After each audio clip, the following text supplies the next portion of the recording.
Why on earth did you fabricate something that doesn't exist? Ha! The Emperor let out a short, disbelieving laugh. Miss Marine Schwenz is not a witch. The monster followed her because it remembered being her pet. Alsavet kept his emotions as measured as he could and explained to the Emperor what he had heard from Diameter. Butler. The Emperor turned his bitter gaze on the Crown Prince and called for his attendant. Yes, Your Majesty. How long must I waste my time like this?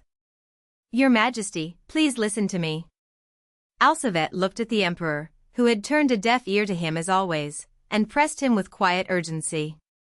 Why should the Emperor listen to you? If the Duke of the West withdraws from Western trade, monsters will run rampant and the Empire will be left defenseless. Who benefits most from that outcome? The Sanders Empire across the continent. Weakening the West is precisely what they want. You dare try to lecture me? Fire kindled in the Emperor's eyes. How dare you speak of the Empire's affairs in my presence? Who is the Emperor of this empire? You are, Your Majesty. Yes. I am the Emperor, and my word is law. Have the nobles been whispering in your ear, encouraging you to take my throne? The Emperor's anger had crossed a threshold. He trembled as he stared at the Crown Prince, his expression murderous. Alsavet lowered his head in silence. The Emperor was not wrong.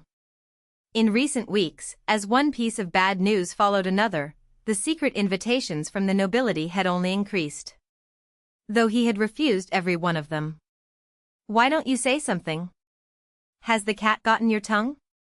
The Emperor slammed his desk. Objects rattled and tumbled to the floor.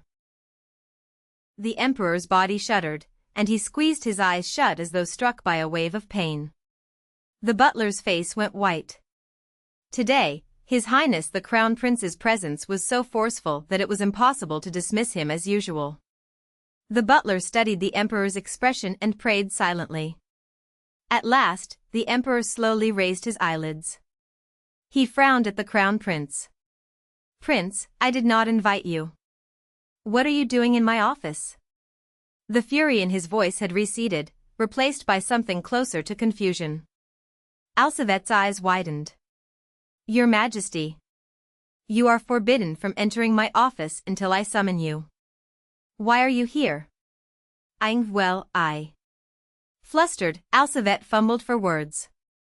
He caught the eye of the pale-faced butler, whose silence told him everything he needed to know. Your Majesty, are you feeling unwell? Alsavet studied the Emperor's face and asked with careful restraint. You broke into my office without permission, what do you mean by that? The Emperor narrowed his eyes and regarded him with suspicion. When did you last see the royal physician? The Emperor struck his desk again. Nothing fell this time, but the Emperor didn't seem to notice. His deep golden eyes blazed with anger. Butler. Remove this boy from my sight. How dare he feign concern for my health? You have been completely taken in by the nobility's scheming. The butler hurried to the Crown Prince's side. Your Highness, please, when will your Majesty see the royal physician? Alsavet cut the butler off, raising his voice in a way he rarely did. If the butler had concealed the Emperor's illness, he couldn't be trusted either. Whatever afflicted the Emperor, he had to discover it himself. Your Highness, please lower your voice. I will explain everything. The butler whispered so only Alsavet could hear. Alsavet ignored him and kept his gaze fixed on the Emperor. Bring the royal physician. At once. Your Highness.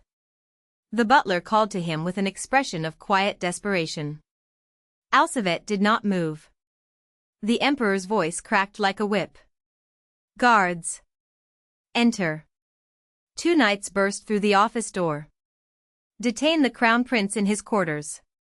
Your Majesty. Alsavet stared at the Emperor in shock, his golden eyes blazing.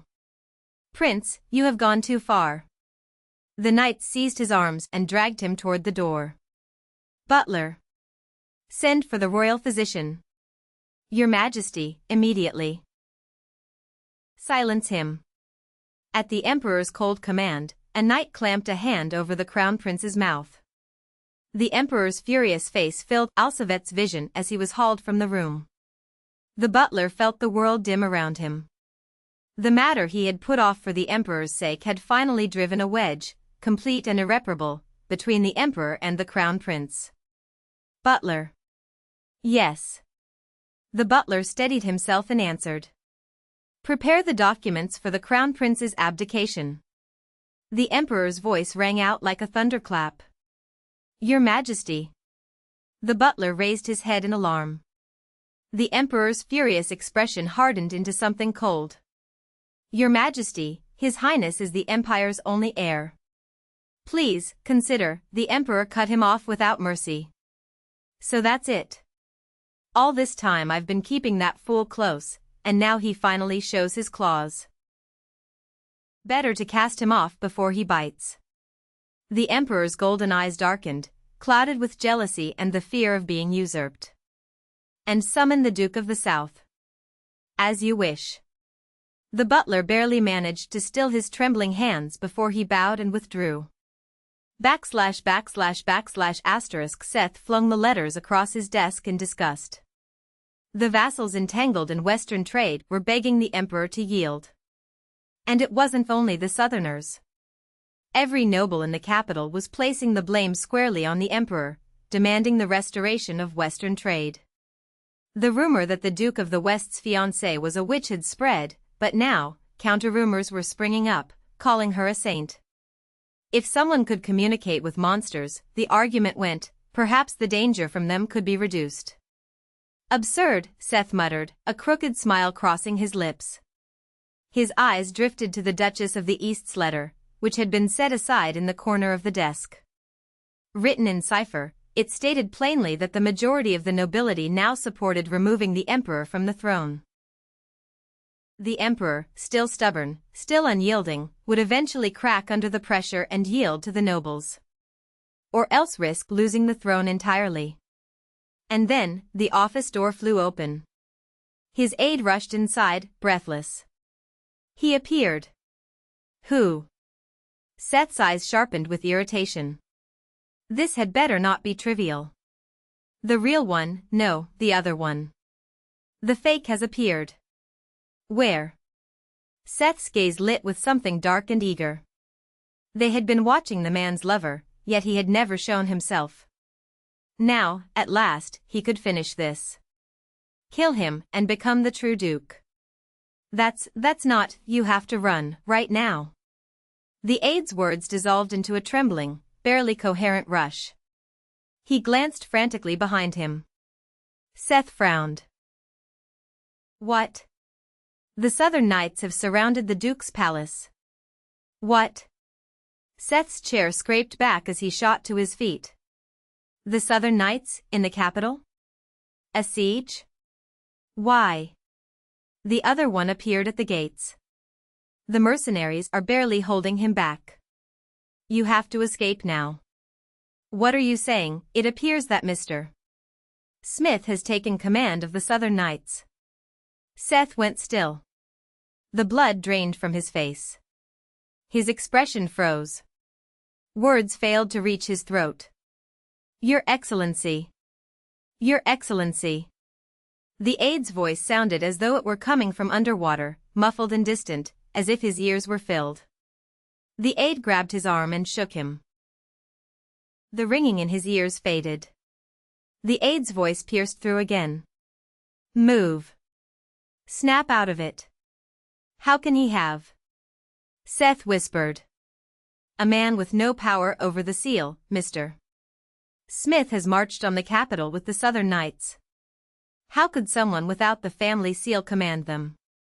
The Southern Knights could only be moved with the head of the family's seal. And Seth's own followers had remained at the castle, Smith would have had to overcome them first. You have to flee. I'll buy you time. The aide's back was already receding as he sprinted away. Seth stood alone, staring at his own hands. They were trembling, slightly, but unmistakably. He moved quickly from the room.